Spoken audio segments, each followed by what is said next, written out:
έγινε? Ολοκληρώθηκε η τελετή υποδοχής? Ναι, ήταν μια σεμνή τελετή, δεν ήθελα πολλές φανφάρες. Ναι. Την άλλη φορά θα σου δώσουν και το χρυσό κλειδί του σπιτιού. Τι να το κάνω το χρυσό κλειδί? Εγώ είμαι απλός άνθρωπος, να.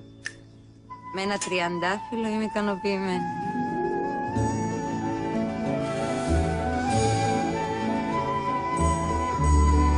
Μου λείψαν τα τριαντάφυλλα. Σου λείψαν τα τριαντάφυλλα? Πολύ. Δεν έχουνε στην Αυστραλία? Έχουνε. Τα συγκεκριμένα μου λείψανε. Τα συγκεκριμένα?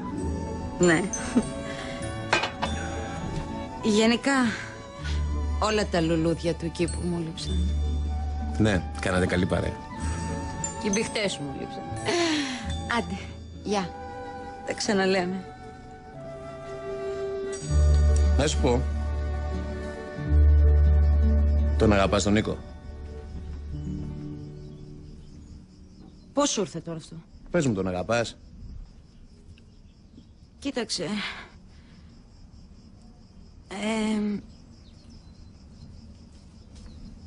Ναι. Και αυτός αγαπάει. Έτσι σου είπε? Μου ζήτησε να μεσολαβήσω να τα ξαναβρείτε. Μην μπαίνεις ανάμεσα σε ζευγάρια. Θα βρεις τον πελά σου. Εγώ. Σκασίλα μου θα τα ξαναβρείτε με τον Νίκο. Καλά. Μην ορκίζεσαι.